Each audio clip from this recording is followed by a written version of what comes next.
So, ladies and gentlemen, good evening. Welcome to the Fireside Chat with Lucas Rondez, who will talk about how to build an empowering business ecosystem. My name is Felix Mösser. I'm the CEO of Swissnex China, the Science Consulate of Switzerland in China.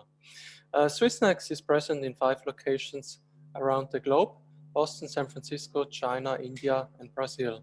We are here to show the best of Switzerland, build bridges, add value, and connect the dots in education, research, and innovation.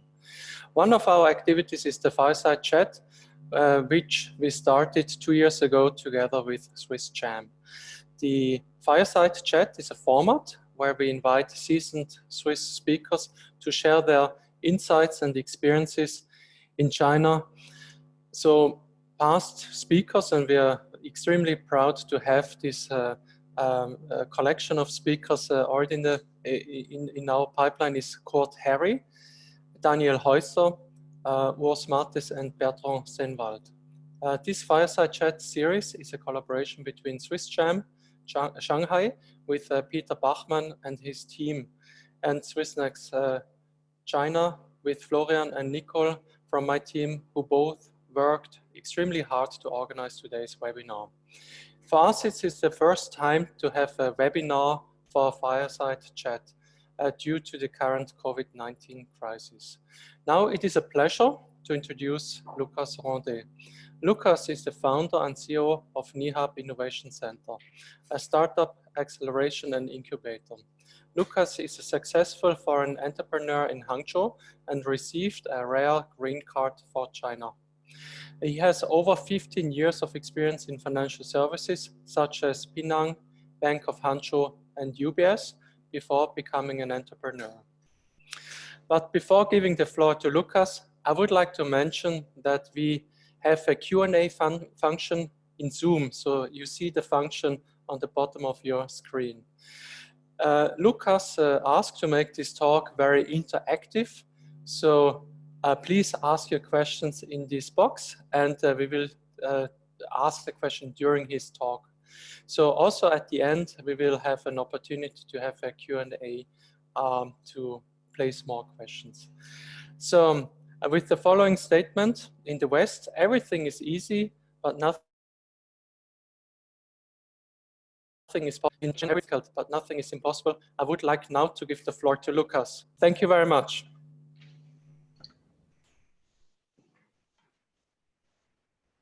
Thank you, Felix. Thank you, Swissnex team. Thank you, Swiss Jam. Thank you, Peter. And thank you, of course, for all the audience to be connected tonight. It's a very pleasure for me to do this webinar. It's also first for me. And I think today my topic is like about business ecosystem. I was thinking how to prepare this content, and I think the best way, and also because it's a fireside, is just to share my story.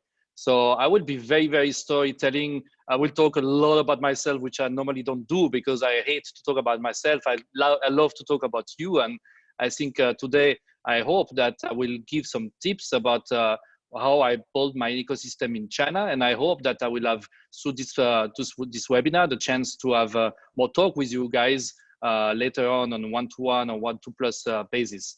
Also, as Felix mentioned, it's quite difficult, to be honest, to talk to a computer in front of me. I hope you guys can ask many questions as you can during the talk. Felix will be here to stop me and answer any questions that you have. I hope it will be interactive and not just listening to myself talking to that screen. So please don't hesitate if you have any questions during the presentation. Well, I think we always need to start from the beginning, and I need to introduce who I am and what I'm doing. And let me please quickly share about my background. So my name is Luca, I'm from Switzerland, and I'm the founder and CEO of Nihab. Through this company, mostly, I've been also awarded and many awards from especially Hangzhou. So I'm based in Hangzhou. I got the Hangzhou honorary citizenship, I think it was last year or 2 years ago. I'm also very proud because I think that's very strong and important for building an ecosystem.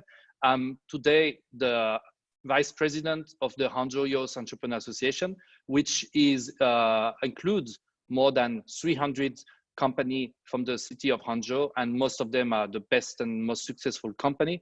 And for me, it's important to be vice president. It's I will say, very strong. Why? Because it's not only about me to get this just recognition and have the chance to say that in front of you guys. It's more about to create this community that I can share connections to you guys. So if any of you want to get connected to any company in Hangzhou, feel free just to connect with me, and it will be my pleasure to go directly to introduce the best company that we can find in Hangzhou in many industries.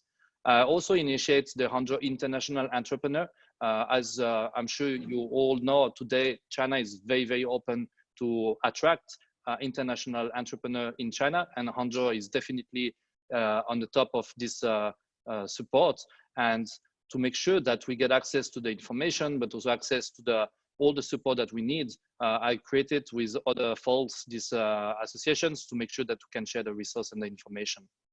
I got other things. I also got the China permanent residence, or the green card of China, which I think I always used to say, if I can get it, you all can get it, because I'm really not on the paper a talent, how they call that. I've never been to university. I'm just a simple guy. So I just by myself do my best to get such things. So I really hope that today my story is not just about listening to my story, but it's more about trying to give you some dreams, some visions, so motivate you guys to get to the point. In terms of working experience, as mentioned, I've never been to university. There's a reason for that, because I've been through the apprenticeship process, which I think definitely is a very amazing thing that we have in Switzerland. I hope more and more countries will also include more apprenticeship into the education system. For the story, Hangzhou is very, very, very motivated to do that. There is a company big as NetEase, so I will say the second biggest internet company in Hangzhou, that the boss, Ding Lei, already mentioned that he's very willing to have this apprenticeship inside his company. So this is strong, and I think it's a good way that we can learn from working also in a company. So I did the apprenticeship with UBS back in 1999. I was 16 years old. So when I mentioned that to my friends, it's always quite difficult to explain why I was working at 16 years old in a bank. But I will say I spent 8 years in a bank as of course famous as UBS, and it was a very, very strong background or a good place to learn. But then at that time, I'm thinking, yeah, I just love challenge. UBS is good. I've been attracted to China. I asked them to send me to China, and they told me, look, you don't speak Chinese, never been to China, forget about that. But I think people, they have to follow their own motivation and career paths, and that's why I decided at that time just to quit everything in a week, and I moved to China. It took me a year actually to get into a next step. And I worked for Bank of Hangzhou since 2018 to 2014. It was an amazing experience, because at that time, they asked me what I did before at UBS. I said we were working in a private banking, and they said, look, we have many, many clients that are private banking setup, but we just don't have it. So can you just build one for me? So it was an amazing experience to be in a bank, and we can build a private banking department from scratch. At that time, it was good. Oh, I see that Felix has a question already. Thanks, guys. I need to ask a lot of questions. Yes, Lucas, we have one question from John Evans. So here, his question is, as a foreigner, what is the benefit to have a permanent residency, so a green card? Let's say when compared to a worker residence visa of 5 years that can be renewed, is there any benefit? Thanks for the question, John, right?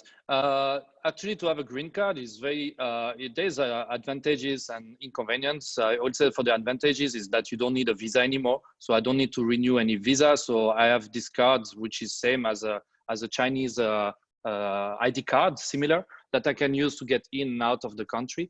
I don't have a timing that I can stay basically forever in China. And I can, of course, have access to more resources, same as the local people. So for example, in terms of, if you know the system of social insurance, there's also the housing fund for employees that cannot be accessed for foreigners, but I can get access to that. And of course, that give us easier because I don't need to wear my passport anymore and I just have a card in my pocket, and that's definitely much easier. There's another questions already? Perfect. Yeah, Lucas, it looks like we have a very sound dialogue with our audience. So the next question is from Elvin. So Elvin asked, why did China attract you at such a young age when you could even choose maybe other countries? Thanks very much for these questions. If you don't mind, I will not answer right now because it's a lot of my next slides include actually this answer. I hope it will answer your questions. So if you don't mind, I may go a bit quick forward into the next slides, and that's what I will try to share today. So as I mentioned, after my Bank of Hangzhou experience, I actually choose to change to another bank, which is Ping An Bank. Why I did only 1 year, it's not because they fired me or anything, it's because I just wanted to make sure that all of my background that I got at UBS and Bank of Hangzhou helped me to achieve what I really wanted, which is to be an entrepreneur. And especially when I arrived in China and I spent like 8 years working in a bank, Chinese banks, I started to meet a lot of people. And I think whatever you want to do, I think not only in China, but everywhere in the world, it's very important to have to be well connected and to have access to many people, which can help you to resolve any issue that you have. So when you want to start a company, I didn't have, and unfortunately, all the setup necessary to start. I just lack of not motivation, but money. And I think at that time I needed to raise that money. And the best way to make sure that my friends are actually willing to give me money is just to do sales. So Bank of Hangzhou, I was working in a head office, which was more about management, development of product. But I say, okay, let's do sales. Let's start to sell like a financial investment or fund, and that's what I did with Ping An. And after just a few months, I realized that all the people that I knew were willing actually to buy my product. And the reason why I did that is not just to see that people buy my product, it's just to see how people trust me. And I think that's important before you start anything, is to have trustful people around you that can help you to the next step, which is what I did in 2015. And I will go more in details in the next slides. So in my company called Nihab, what do we do? Very simply, we help startups. We help startups, especially foreign startups that want to get access to the Chinese market. As I'm sure you may know, China is a difficult market to get information. So basically, we have all the setup to help them to land, to help them to provide all the structure which give them the safest environment to start the company and to scale the company in China. We focus on investments, so we invest in startups, but we also like to not only invest, we like to support, because if I put money inside one company, I want that company to succeed. But I also understand that people fail. It's not just because they are not good enough, it's because maybe they are not supported enough. So that's what we do at Nihab, to try to combine this investment and the mentoring.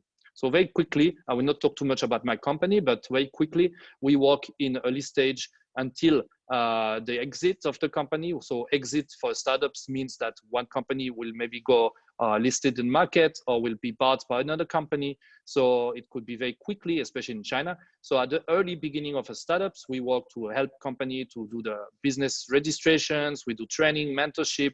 We do we have also a co-working space in Hangzhou and Qingdao. We also provide startup capital. Then if the company go around after the startup phase, it's become a scale up. So that's also the main part of our company, company that are already based in, let's say, Switzerland, and that they want to access a bigger market. Switzerland is not a big market, China is. So we help them to accelerate their landing in China, to give all of the relations, delegations, and everything. And of course, how do we make money? Mostly from the investment that we do. So that's why we want to make sure. A company, we focus on innovation. We need to be innovative ourselves. We love efficiency, resourceful, professional, and trustworthy is our main things. So if you see from that, we are actually a business ecosystem by ourselves. And we want to create this business ecosystem and share this ecosystem to others. So that's what we do. That's what we do in our company. So now let me come back to the topic, which is how to build this business ecosystem. And again, I will do that by sharing my story. For me, a business ecosystem is actually very simple. You need to have a market. You need to have access to this market.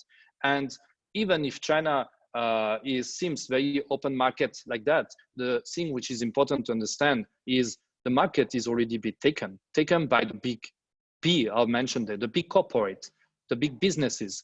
They have already the market in their hands. So even if you have the best idea, the best story, the best technology, it's very difficult to get access to the market, to the clients. So we believe that to work closely with the big corporate is very important to innovate together. So that's what we believe. An ecosystem is includes the market, the customers, and also the existing players inside this industry. Talent and human resource, the team is very important when you build an ecosystem. You need to have the right people around you. You need to find the best people which can help you to scale your company. And that's sometimes the biggest difficulty for a company is to find the right people. So for us, for example, we not only work with the best people that we can find in our industry, we also like to train people. We have a lot of interns, and we have a lot of interns from China, but also from overseas. And I will suggest to all of you guys to have interns to train them, because that's a very, very smart people that we can build together a lot of things. We actually even go to the government and talk to them. We need to increase this talent visa, and Hangzhou today have a visa which is possible for interns. So today it's very legal even to pay interns in Hangzhou when you let them come to your company. Which go to the next step is government. Of course, every single market in the world, you need to be close to the government. They are the ones to also make the rules and the policies, but also they are the ones that actually willing to listen to you to change these rules and policy. So it's very important to have a strong and tight relationship with them. And that's also what we do a lot in my company. And that's what I do a lot personally.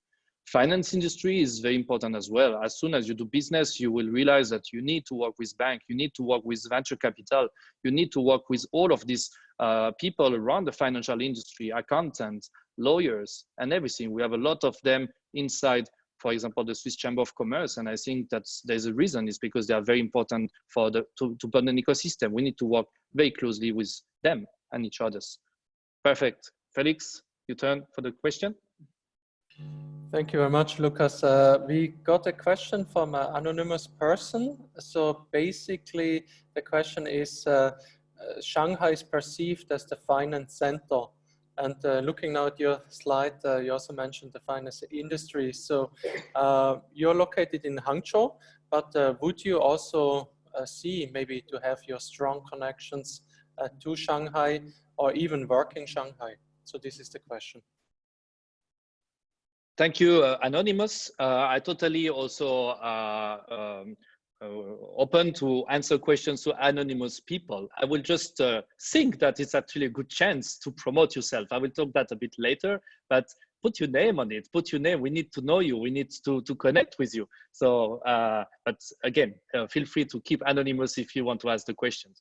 To answer this question, I think many countries, they have, of course, the finance place. China is Shanghai. So is Shanghai a very important location for all the businesses? But what is important to understand is, like, today, the business ecosystem, the business hubs are changing. And why Hangzhou? I will answer it more like that. Why I'm in Hangzhou? Why I stayed in Hangzhou? It's because Hangzhou is very innovative. Because the future is in Hangzhou, because the future is built in a place like Hangzhou. And of course, Hangzhou is not the only place in China doing that.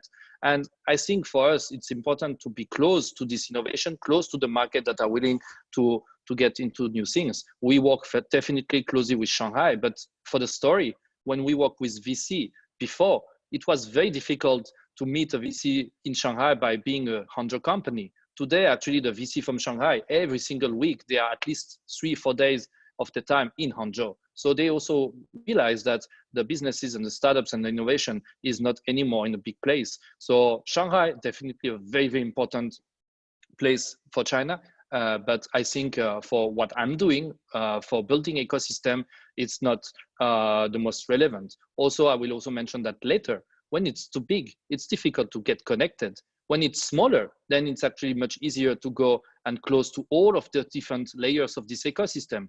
When the market is too big, it's difficult to get in. When it's a bit smaller, then it's easier to find the people. When you're in Shanghai, there's a lot of competition. in Hangzhou, it's actually less competition for having the best employee to work for a company. Government, it's much easier to access when the location is a bit smaller. And the finance industry, because of course the banks and everything are not as big as the one in Shanghai. It's actually much easier to have people working closely with you. So that's why I think each single ecosystem have their inconvenience and advantages. Please go ahead, Felix, for the next question. Sorry, Lucas. I think many questions are now starting to pop in. Another anonymous question, and basically it's about the relation with the government. What is the most difficult part when you deal with the government?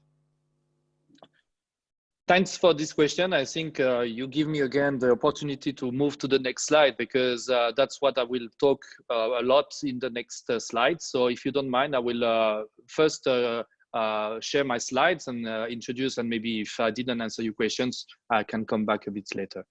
So very, very quickly, I have many slides, so we need to go a bit faster.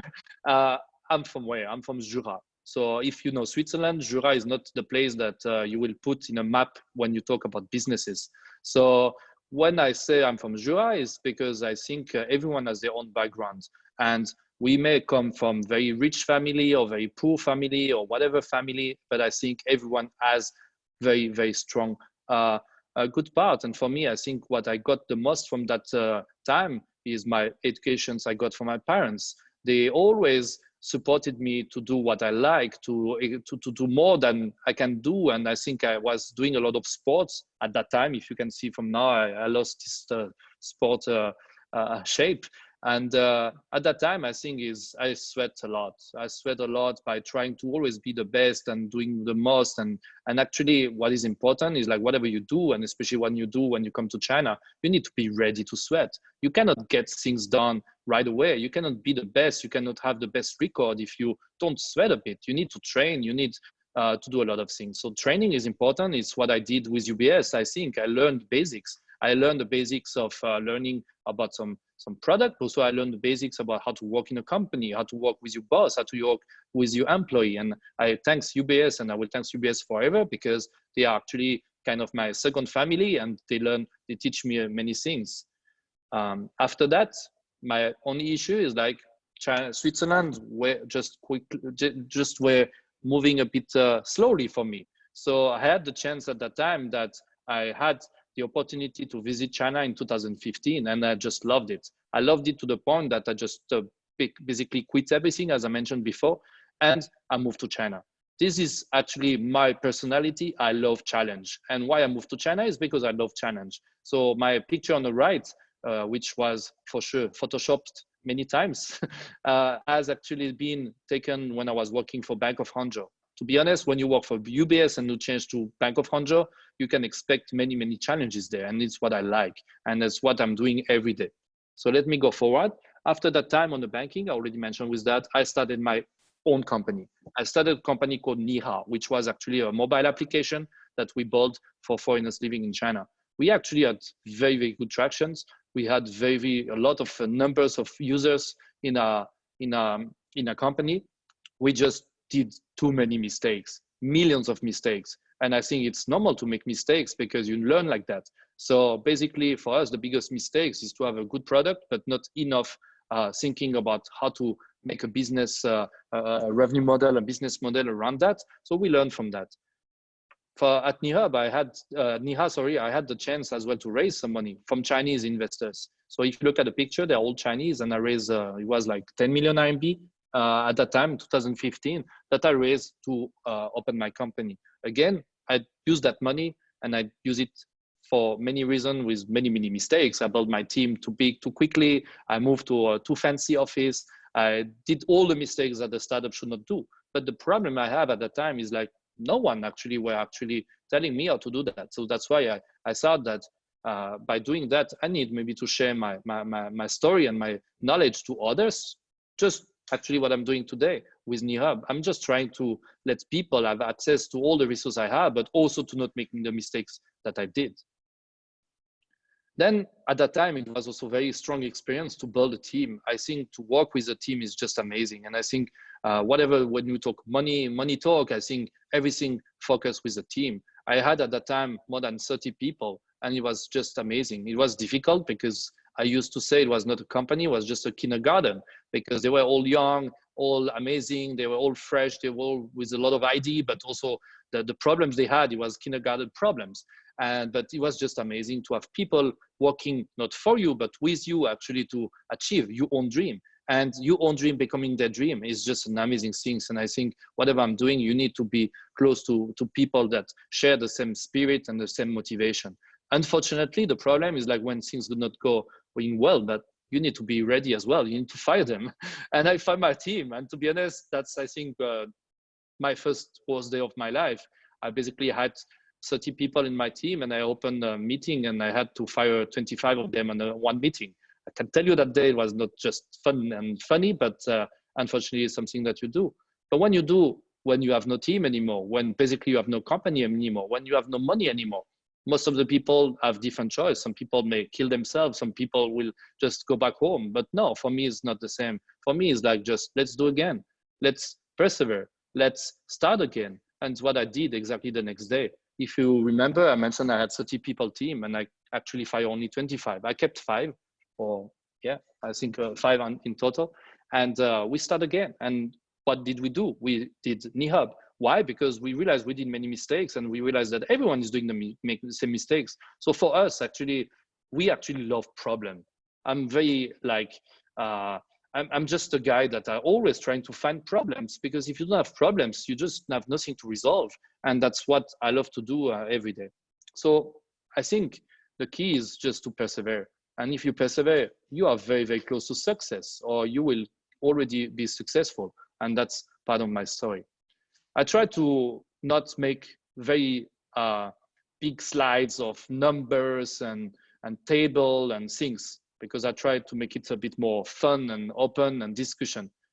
So the only table I did is a comparison between my salary asset, between me and my dad. I think it's fun because it's always good to have someone behind, or that actually help you a lot, and also that you want to reward. My personal pleasure is to work as much as I can to reward my dad with something that he may need or not, and that's my pleasure and my motivation. So I try to put that on the table. On the table, you will see a few different lines. So if we look at some lines, you will see my salary lines. It was very big at UBS. It was very low at Bank of Hangzhou. It go up again at Ping An, and it go close to 0 at Nihab. And then from Nihab, it go up again. So that's for my salary side. If you look at my assets, it basically kind of did the same things. If you look at my dad, assets and salary, it was pretty standard.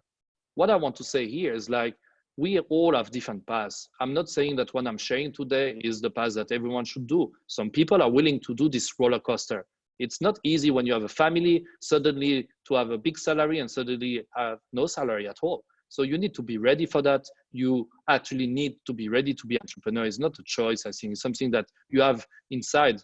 And if you don't have it, then maybe you are not ready to be an entrepreneur. But you can work with entrepreneur and you can touch this innovation as well. But this, just to show that for me, I love the roller coaster. I love roller coaster of life. For me, it's like every day is like up and down. One day I'm so happy. The next day I cry that I just want to move forward. So it's very, very roller coaster. But basically my life is to challenge myself. And I think what I care the most is not about the financial. I don't care about my salary. I don't care about what I have in my bank account. What I care is what I have in my backpack.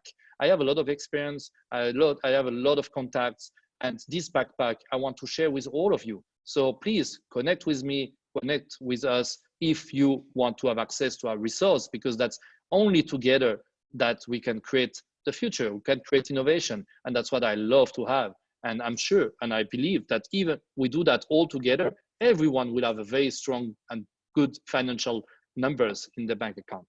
So how do I do that in practice? First of all, I get connected all the time. I try as much as I can. That's why I just basically quickly say it's good to be anonymous, but it's better to not be anonymous. You need to be visible. You need to be strong. You need to be in the front to get people knowing you. It's not just to actually be famous or whatever. My goal to be in front of the screen and talking to you, it's because I don't want to miss opportunity. I don't want to miss any opportunity to find someone that we can work together and create things together. So I realized that if you join some events, it's amazing because you learn a lot. The only problem is like when you go to meetings, networking events, and you try to meet people, it's difficult. It's very, very difficult, at least for me, to actually network with people. I don't like to talk, and people like, I'm a bit sometimes shy. So I realized the best way actually to talk to people is actually to make people talk to you. And how I did that, I just become a speaker. I have no idea about how easy to be a speaker. My communication skills so bad, but to become a speaker, there's two good things from that. First, you have people listening to you, and they will come to you at the end of your speech. They will tell you how they can connect with you and work with you. And the second thing is you can learn things, because, you know, when you have to speak, you need to prepare yourself. And when you don't know, the best way to do is to put you mandatory way to actually learn about these things. I've trained many, many people about topics that I didn't have any idea what I was talking a day before. But by preparing the presentation, preparing the training, I learn myself. And I only do the sharing. I just share my knowledge. I just share the information with others. That's how I learn. That's how I get connected. And to be honest, that's how I build my ecosystem as well. And I think that's very important for me to do that, to keep going to do that. That's also why I say, keep anonymous if you prefer, but be visible if you want to have people connecting with you as well. Second point, which is important for me, I think the next few slides will be more about some tips about how to create a business ecosystem and to use this ecosystem, is just to give a lot. And I write it here, not only take. What does that mean? Many people, they just try to take advantage of people. They just to take things from other people. For me, never do that. I only give. I give my time, I give my money, I give everything that I have if I need, just to help someone else. But of course, when I say only take, it means when you give, you should still take something. Because if you always give but don't take and get back anything from that, that maybe you just need to review a bit and rethink a bit about all of that. So you need to give, but also you need to think about when you give, what will be the outcome of that for you and for the people that you support. And that's what I'm doing all the time when I build this ecosystem. Please, Felix, I see you have a question. Yes, we have another nice question from Miao Dong. So the question is, in Switzerland, actually, we get a good support for startups, a strong support. So when you compare this environment with the environment here in China, so where do you see a pros and cons? So I suggest to keep the question maybe short. So for me, it's actually very simple. Only one. You don't choose to be only in one place. You need to actually take advantages of all of different locations. Switzerland, as I'm sure everyone knows, has been for the past 10 decades on the top of the innovation in the world. You have a very, very strong pool of talents. They are building amazing technologies, amazing things. The problem that we have in Switzerland is that we just only have like a few millions of people. So if you want to create a big company, you need to make sure that you have enough people that are willing to buy your product. And that's what we have in China. So my goal is to say that you choose the best ecosystem where you are, where you take support to start. But then the question is like, how do you scale? So for me, it's very important to help people to scale. And I think that's why you should not choose between Switzerland or China or US. You should have a global strategy. And if we look at another country doing that very well is Israel. I mean, they have a similar number of population, but from day zero, they're already thinking global. And the issue that we have in Europe, I think, is that we are shy. We always hear that people actually, they prefer to be second than to be the first. Why? Because if they get the first position, they will have a lot of jealousy from others and things. So I think it's very important for me to say that you should not be shy to be the first or to try to be the best, because you actually from that can support many people. You can support your clients to have access to better products and solutions. You can have also provide more employment for the people. So all of that actually is important. Let me move on. So to not waste too much time, so to keep more time to all of your questions. Basically for me, what is important is to focus on problems. When you focus on what is existing, to be honest, there's not much to do. There's nothing to change. So focus on the problems. That's what I do every day. When I go somewhere, when I go to a place, when I talk to people, I always try to find where is the problems. And that's how you can innovate. That's how you can create things. That's how you can become better. That's how you can make money. So focus on the problems. And I think what is very, very, I would not say nice, but very important happened in 2020, of course, is the coronavirus. And I just have one question that I would like just to stay in these slides for, let's say, 5 seconds.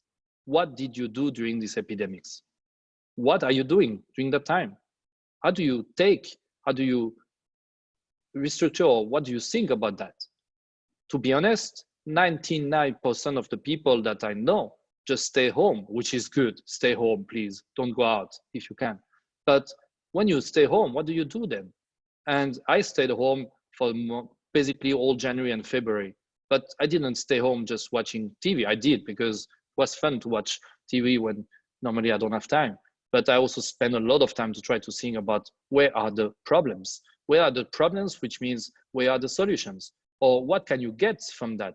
And that's basically, I did take these advantages, if I can say like that, of this situation to try to put also my effort and to try to provide things for the community.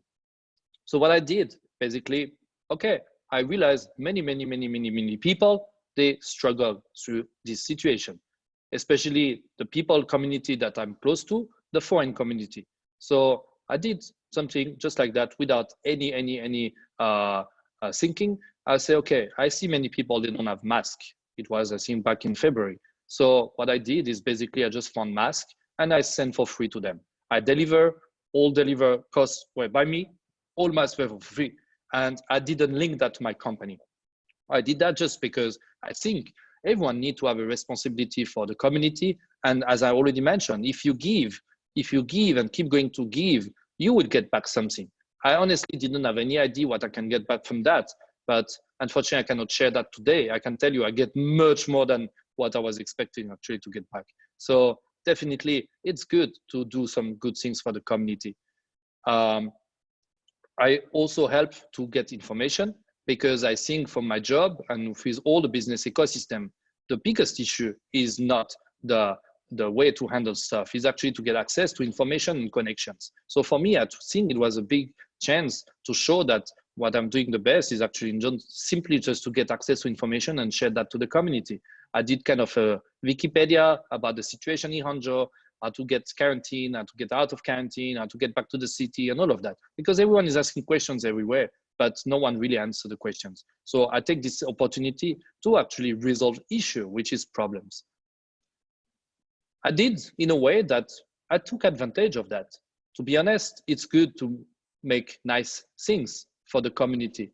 So I tried my best just to make people happy. And you know, when they ask me, and many people ask me, how can I pay you back? Can I give you a home bar? Can I give you money? Or can I do something? I just say, can you just send me a smile? And I think, you know, sometimes it's good to do simple things. But then I think that brings me another opportunity to become a KOL, or it's like become someone that people feel is important. I'm not an important guy, but people feel like that. So what is good from that is because you have a voice now that you can report the problem. The problem is not to really resolve case by case, but it's to understand the market. Especially when you look about government job, it's difficult to change things when you don't know where is the real problem. So for me, I did just collecting problems that are reported to the government and made the job simpler because I did their job to get access to the problem. And I supported, I was connected, I still connect to the government defense department to make sure that people get out of bad situation and to give them to give the information to them and to not always need to answer millions of times the same question. So I try to give, what did I give? I just give my time to the community. But you know, from that I just mentioned, I just had only one requirement, just people send me a smile, like a selfie smile. And then they send me so many selfie smiles that I put in a picture and I put with the I love Hangzhou and I send that to the government. I said, do what you want to do with that picture, even if you don't care. I feel that I need to show you that people are happy to be here. People feel safe thanks to all of you guys. And I think it's a win-win for everyone. Of course, it gave me the possibility to be more visible. I think it's important to be visible because as I say, whatever you do, you need to make people know about you. Because on this market, and I'm sure on this call, there's millions of, or maybe not millions, but there's many people, all maybe of you are more smart, more successful, more anything than me. But my only problem I have is I don't know you yet. And I hope that by being visible, you will connect with me. And I'm sure we can do many great things together. And that's the goal, to be visible. And that's what I try to achieve by spending my time to help other people, to be visible, to learn more, to meet new people, to maybe meet new people that can become in my team, a staff. So many things like that. Yes, please, Felix. Luca, I have another small question. So it's from Alison. So she is actually looking at how you focus on problems and really try to tackle them. So when looking at the current pandemic, which definitely causes a lot of suffering around the world and challenges and difficulties. So when you look at these challenges and also the change that is brought, so what would you think this pandemic will bring to us? What kind of change is caused by this pandemic? How would you judge that? Thanks for this question. To be honest, is the question that I'm not asking myself only every day, but every single seconds of these days. And I think that's exciting in one bad way, because I mean, that means that all of the problems that exist have been put on the peak, on front. And basically, it's actually in one way an opportunity to change everything that need to be changed. On the practice, I mean, of course, lack of information, or also a lack of usage of the technology that already exists. Also, in terms of, this is a bit more, I think, political level, and I don't know anything about politics, but I think it's also the relation between the governments, the authority, and the people. And I think there's many things that need to be reviewed or rethink to make sure that we would not have to face things like that. You know, it's crazy to feel that 2 months ago we were in the most dangerous place in the world, but 2 months later we are in the safest place in the world. And I think that's amazing how China deal with this unfortunate situation. But why they are so efficient at doing that? Because they are a community. They all help each other.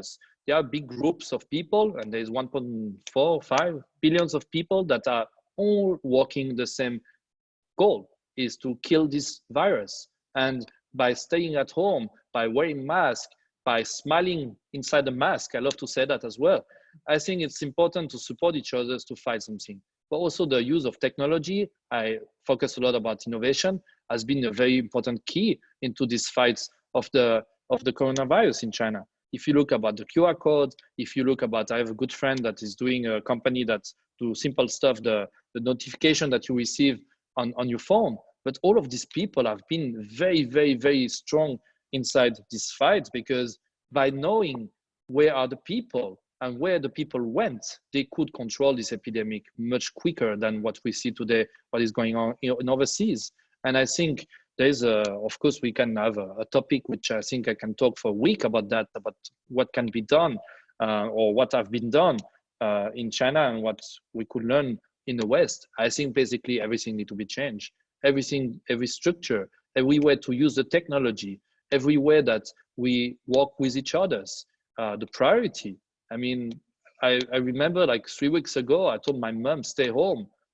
And I even fight with her many times. I'm sure everyone on this phone have a similar experience. And she was still going to work, taking the train. And today I asked her, are you willing to take the train today? She said, are you crazy? But what changed? Nothing. So it's just about the speed of the information, is about people working as a community and not as individual. I think there's many things to rethink from that. So for me, I'm sorry to say that to the audience. I know it's politically maybe not correct to say that, but very exciting about this situation, because that gives us the opportunity finally to showcase all of the problems that we have in our society, and to let people that have solutions to put solutions on the ground. And I think it's only with one goal, is to have a safest tomorrow, or I hope today. And I think we all need to rethink about the logistics, the operation, the technology that can make our life safest and more happiest, and anything which finish with us. So I think with all of that said, I can switch a bit going, because let's keep going positive, positive about the future and about today. But yes, this is also important to understand that government has a strong role into that. And I think maybe, I don't know for everyone, but what I'm seeing and hear from the West and overseas, and especially Europe, people love to complain to the government. I think it's good to complain because it means that there's some trouble. But in China, we need to also work closely with them. And China, the biggest difference is actually always open to talk about that. I had many people from the government to my office. First of all, I never invited them. They all came by themselves and asked them, can I come to visit you? Which means that they are working closely with the corporate and company, and even SMEs and startups like mine. But what is more amazing, when I was talking and telling them what I'm doing and stuff, they just basically tell me, don't go about the political way or like telling like nice wording and stuff. They say, go direct to the point. I only have one question. How can I help you? How can I support you? How can I resolve trouble and problem? So they are willing to listen. And that's why China is amazing in terms of innovation, because they understand that they need to focus on the problem to provide some solutions. And sometimes, of course, due to the administrative problems and things, it takes sometimes time to find the right people and things. This, I would just give a tip, the way I handle stuff. Whatever happened, whatever I need support from the government, I will always try to go on the top and on the bottom at the same place. Some people, they have access to the top guys, which is good, but which doesn't really resolve stuff, because a lot of things are being handled by the bottom of the government level. And I think it's very important to work with all of them. So for me, in terms of practice, I work closely with the provincial level. I will not bother them too much, but I will let them know the overview of the situation. I will work closely with the district level and the people that are working to make the stuff done. And all of that means that we have time to report to the city level, which will be also looking at the world situation in one city and not only in one district. So I think you need to work closely with the government. They are human. They have the door open. The door of the big office are open all the time, and they are willing to listen to you. And at least in Hangzhou, that's how they are. And they always say, we are here to support the people and the corporate. And I can tell you, at least for me and from all the companies that we help, that's what they do. And I think that's very important to not stay on the complaining, but to be here, to have the communication with them. And that's what I do with the government. I think also how to achieve something, you need to cooperate with them. You need to collaborate with them. Everyone has the KPI. You have your own KPI if you're an employee or if you have a boss, and they have KPI as well. If you can help them to achieve the KPIs, I will tell you, you will be their best friends. In Hangzhou, for example, they want to become international. I bring thousands of foreigners to the city. I basically just doing the job, and they love me just because of that. When they love me because of that, I can still report the problems I have, get the grants. There are money available to support you, to help you. They need to use that. I got it. I got it millions from the government, from my company, for free. It's not a loan. I don't give shares to them. They give me cash. They pay my office. They pay a lot of things. I even recently got a grant to buy an apartment. If I burn an apartment in Hangzhou, they give me 1.5 million RMB. And look at my background. Look at my CV. I don't have a PhD or a Nobel Prize. My point is like they are here to support all of that, which means that you should not complain all the time. You should push the problem out and prepare the solution as well. And if you have the problems and the solutions, then it's very simple to work with the government. And I think this is not only in China, but everywhere in the world. If you look at, for example, Switzerland, I did that. Of course, I work closely with the canton. From Jura, I try to be connected and to support them. During this coronavirus, I did try to help the hospitals and stuff because I feel connected and responsible. On the other side, I try to open communication with the highest area, with embassy and consulate, just to also report things from the ground, because it's important to have people on the ground to report things. And then I did also the Chamber of Commerce, I think, because I'm like business. Today, I'm also elected in the board with Felix of the Swiss Chamber of Commerce. But if I can share the story, that was quite funny because I was not even a member. So I was not a member anymore of the Swiss Chamber of Commerce at that time. Then I put my nomination into the board. The reason why is because I wanted to represent maybe the startups ecosystem, maybe the people from Hangzhou, to be closely to the ecosystem. And I tried, and they took the challenge and to invite me inside the board. And they just say, yeah, but you know, if you want to get into the board, maybe you need also to be a member of the association, which of course makes sense. So for me, why I was not a member is not because I didn't want to be a member, but because by being not in Shanghai, it was a bit not so much relevant for me because I didn't see much going on. But I cannot stay and complain that there's nothing going on in Shanghai, in Hangzhou, for example, about the chamber. I say, okay, let's do it. I can bring that. So I think it's important to review the problems, to find the problems, but also it's your job, it's our job to provide the solutions. So by all saying that, take your membership at Swiss Chamber of Commerce. You know, the Chamber of Commerce is exactly what you need to build the ecosystem. We have people from every single industry, from every single background. And I think it's a very important institution to be connected. Go to their networks, at events, meet with the people, speak to the people. Peter is always looking for very strong topics and speaker. And if we don't know you, if you are still anonymous, we will never invite you. So please connect with us. I'm sorry, Peter, if you will receive hundreds of emails tomorrow, but I'm sure you will be happy with that, to have a better speaker than me to share with the community. So another few tips before we can open the Q&A. What do you need to do to succeed in China? I think just be yourself, just be connected, just go to networking, get access to the ecosystem. But I think you cannot be successful if you don't learn Chinese. I think it's basically important. I honestly will not have the possibility to share with you today about anything if I couldn't speak Chinese. And you need to love Chinese people, you need to work closely with them. And I think to be integrated into the ecosystem is not to be in a bubble. You cannot do only foreign things for foreigners by foreigners. You need to focus about getting access about the whole ecosystem.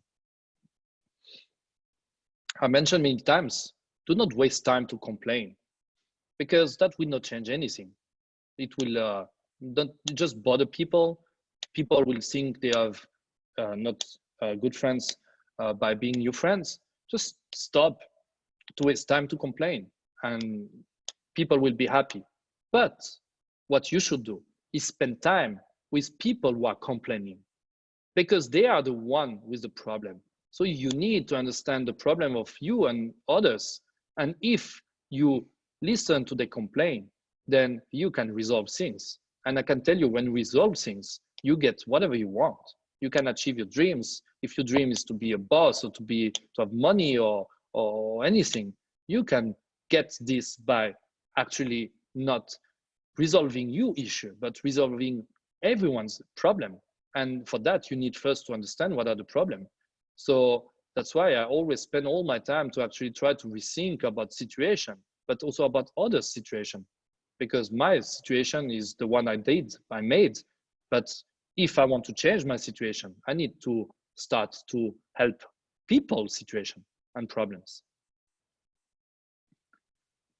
And for that, I think you need to always innovate. And innovation, to be honest, is not easy. Myself, I would love to put technology in many environments. I'm just not good at creating technology. I just don't have this background, this knowledge, and this ability. But you need to innovate. How do you do that? Work with innovators. If you have a big company, work with startups. If you are with the startups, work with big company. If you have individual, work with others. Work with people who innovate, and try even by yourself to try to always innovate things, try new things, try to be different.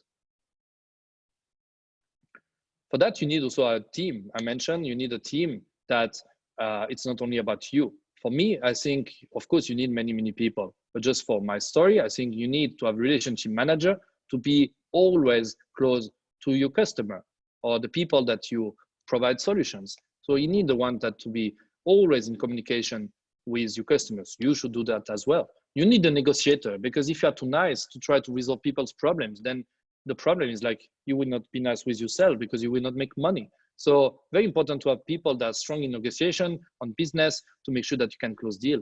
Then you have the operation manager, the one that need also to make sure that everything is done how you promised. And you need to have a driver. Why I say that? Because that's what I need these days. I need a driver that bring me from place A to place B so I can rest at that time, because I can walk at during that commit. But also you need a driver to actually share things, because the problem of being an entrepreneur is very lonely. You cannot share your own feeling with people. You cannot share when things go bad. So the problem is like, who do you talk to? Do you talk to your wife or husband? Do you talk to your family? No, they will be worried. Do you talk to your clients? Of course not. They will think that it's going bad. You will talk to your staff. If you say everything go bad, they will leave you. So all of that, I think you need to have the doctor, or for me, my doctor is my driver, that you can share things with them. But also driver is important because they can actually help you also to do many, many things for your company. I will just skip that. At the end, for a few slides, take care of your health. Very important into this time. So even if we don't have a mask now, because we have at least 2 meters between each others, my mask is just there. So I hope that everyone keep safe and keep other people's safety as well. But also you should to enjoy the life. And I think it's when you enjoy your life, you need to smile. I always say smile even if you wear a mask. Eat, drink good things. So take this chance to promote friend's company. It's very important to drink good things, to eat good things, and that's make people's life happy. And it's important to be happy even if there is a lot of trouble and problems. Finally, I just want to share my few past days. So even if I say a lot of things, you can see my life is a bit like a roller coaster. I say you need to keep safe. So please don't learn from that picture. So Friday, that's where I slept. It was in a sofa. It was actually a 2 sofa that I put together, and I slept there for one night. Actually, I didn't really sleep because I was always waiting for some informations and calls. Saturday, I slept to the other side of the office on the sofa, and I again didn't sleep well. Sunday, actually, I was home at 8 p.m. and I was sleeping until 10 p.m. And then I received a call, and I was in Hangzhou, and they said, look, you need to be in Shandong province tomorrow morning at 8. So I have no other choice than to call a driver in 5 minutes, pack my stuff, and drive all night to Shandong province. Then yesterday evening, I was still in Shandong.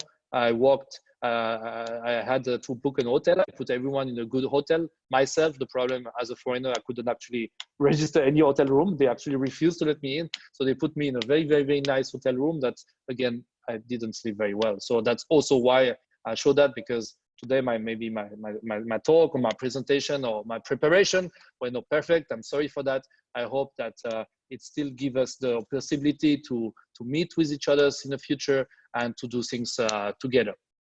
But finally, a few other slides with all saying that it's important to be closely working with professionals. I only put lawyer here, but I think it's the same with accountant, it's the same with consulting company. We have a lot of such institution inside our Chamber of Commerce. It's very important. And if I just take things about lawyer, you should not start to work with lawyer from as soon as you're already in the deal. You need to start to work with lawyer before the day that you start to do things, because that's how you prepare yourself. That's how you prepare the structure. That's how you protect the risk. As you can see, it's a roller coaster. Roller coaster can go very, very, very fast and very down very quickly. You need to be sure that it's safe. And I think that's why you need to be close to a professional that can support you to do all of the decision and to make sure that the decision you take are correct for the company. I don't like that, but you should play golf and tennis. Why? Because in China, if you want to make business, you need to find where the people are. And I play golf at the beginning. Now I switched to tennis because I realized tennis takes less time, but also still good people there. You can connect, you can network with a lot of people. Why I say that? Because if you want to make business, you need to be close to the people that actually can support you. And I think it's important that to realize that in China, at least, a lot of them are on the golf course, and you can make a lot of business deals there. You can meet a lot of important people there, and that's how also I connected a lot.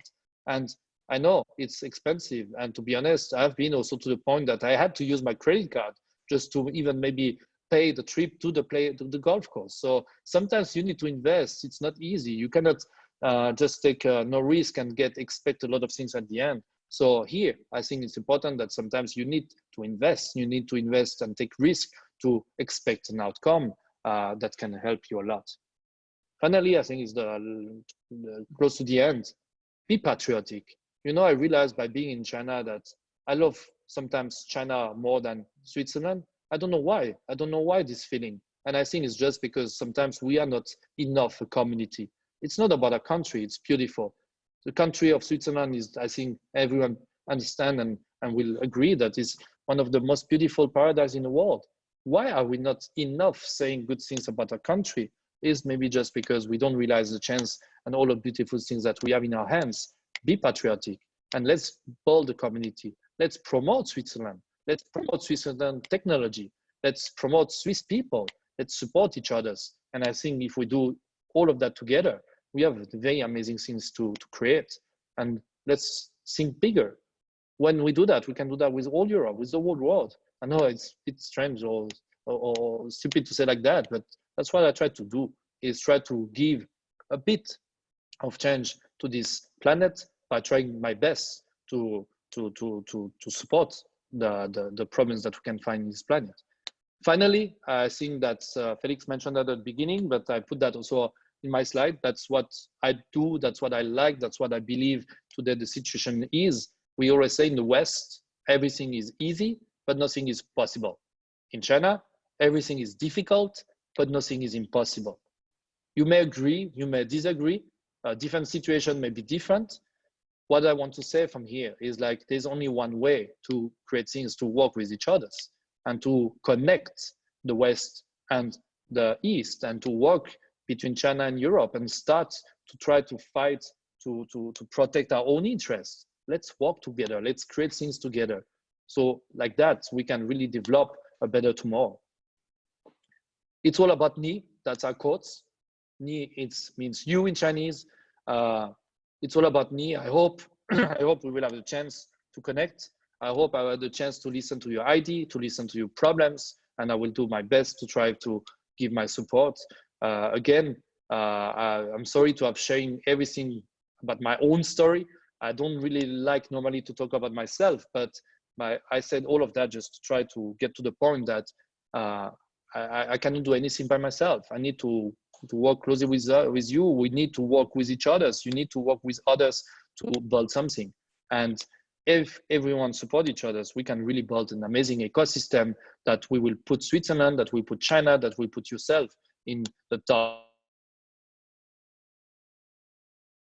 of what you get in touch. I'm sure if it's possible, Felix team and Felix and SwissNext will be very willing to share my contacts. Will not share too much that. There's my WeChat QR code there. If you add my WeChat, I'm sorry you will not see my moments because I realized that I exceed 5,000 people and more than 5,000 people. Only the new one can see only the chats, but they cannot see your moments. So it's not because I try to hide you.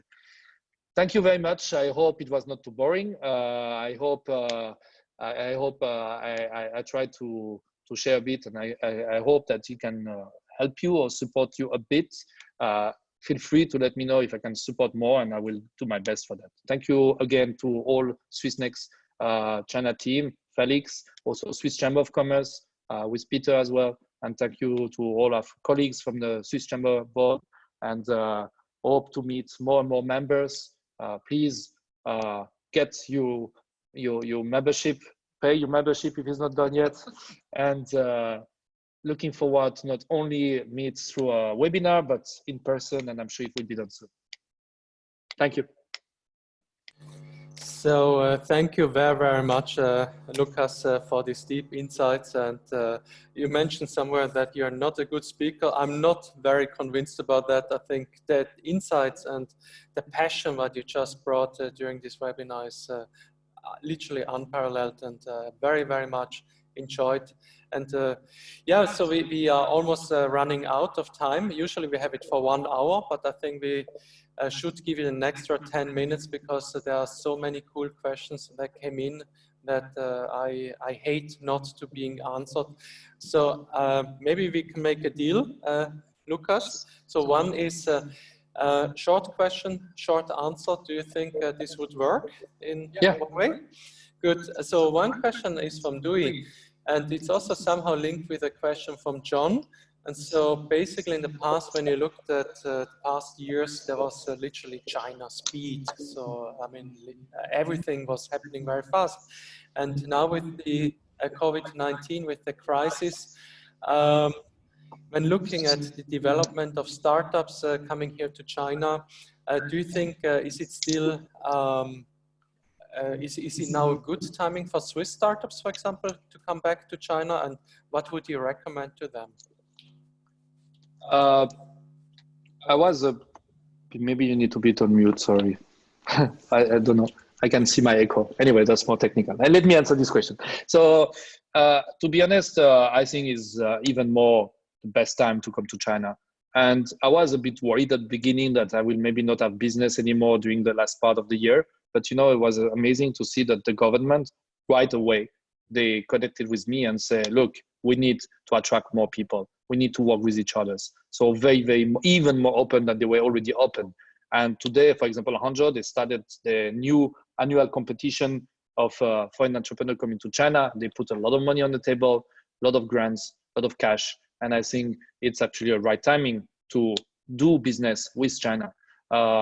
Physically, I know it's a bit struggling because even if you want to come to China, it's maybe not easy to get in China due to the restriction. But I think it's also for reason that everyone will understand.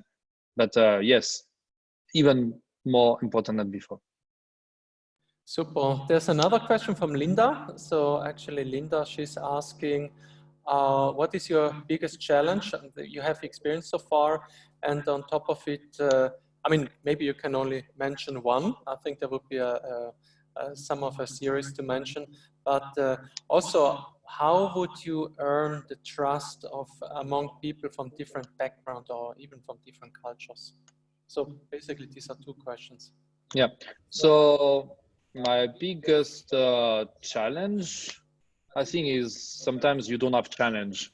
You know, I remember at the very beginning at coronavirus, I was in Shandong province in the hometown of my wife in her apartment, and nothing was moving. And it was very difficult for me to, for 1 or 2 days, to again find a way to handle that. I mean, I've been also, of course, same as pressured as everyone. But I think that's the biggest challenge for me, sometimes to don't know about which direction. But again, I love challenge. So for me, challenge is actually what I'm looking for. That's how I do things.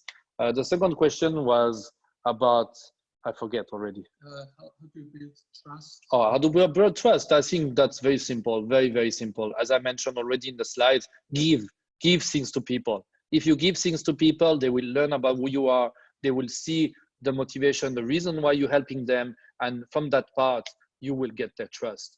I sent more than 10,000 masks into the whole community in Hangzhou. I can tell you, all of these people, for sure, they trust me and didn't do more than just sending a mask. So there's many, many ways, but give to people, give to others, give your time, give you money if you can, and give something, and for sure you will get back something. And the most amazing things that you can get back, of course, is trust. Awesome. We have one more question from Florian. So basically he's asking, what kind of advice could you give to young Swiss entrepreneurs who would like to come to China or are already in China? I think I already share a few things about that, but I think in summarize, I think be visible, make people know about what you are doing. They will for sure try to support you. Try to get connected. Try to get support from others. Don't be shy. Don't be shy to ask people. Don't be shy to say that you are just in a bad situation. Don't be shy to say the reality, because like that, by being transparent, people will have a better way to better solutions to help you. If you have startups, connect with me, connect with Felix's team. They also focus a lot on the startups ecosystem. There's a lot of players into that. If you want to get connected, buy your memberships into the Swiss Chamber of Commerce. It will be definitely a good outcome for that, because you will meet amazing people there. Okay, so we come now to the last mini question, and please, we have to keep it for the last question. So it's from the innovation team. They ask, what is the difference between leading a startup in Switzerland and leading a startup in China? I never led the company in Switzerland, so I am maybe not in the best situations to answer these questions myself. But from what I've seen from the people and the startups that I work with, is of course the market is just totally different. The speed, the money necessary to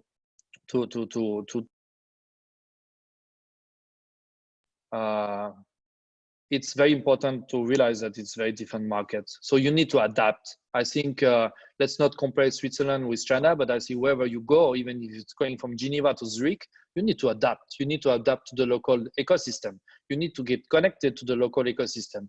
Because if you think global, it doesn't mean that you should not care about the local. So very important to adapt to the local ecosystem to get the max that you can get from the ecosystem, local business ecosystem. So that's why I mentioned you need to go to the roots. You need to go to the district level, to the street level of the government. You need to work with local people, local players, but also you need to do the same on a big scale. Lucas, thank you very, very much. Unfortunately, time is up. And I think, needless to say, I mean, the whole talk that you gave this night is super inspiring, and I think all of us learned a lot. I learned that our basic education in Switzerland really, really values and gives opportunities on a very strong and wide basis if you embrace the challenges. And I mean, you mentioned it, you had with 16 years, you had a lot of responsibility already, and you took it from there, and you build up your career. And what I very much like as well is you see the challenge, but you have to embrace the challenge, and also a lot of work, a lot of sweat, as you mentioned several times, is a part of it. I also would like to mention that with it, it's also important to not only complain and also find solutions. So for me, you're really definitely a solution finder and bring people together as a super networker. And we are, as a board member also from SwissCharm, I'm extremely happy to have you in the board. We have a lot of fun in the board, and the board itself is wonderful. And also there, as you mentioned, we have to thank a lot to Peter. We have to also thank our president, Alfonso, because he's with his leadership, he really pulls it forward.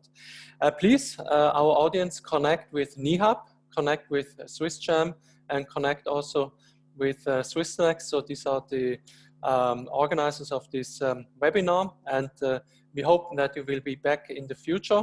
And once again, I would like to say a big, big thanks to Lucas and his contribution to this fireside chat. Many thanks. Thank you, everyone. Thank you. Thank you. Bye-bye.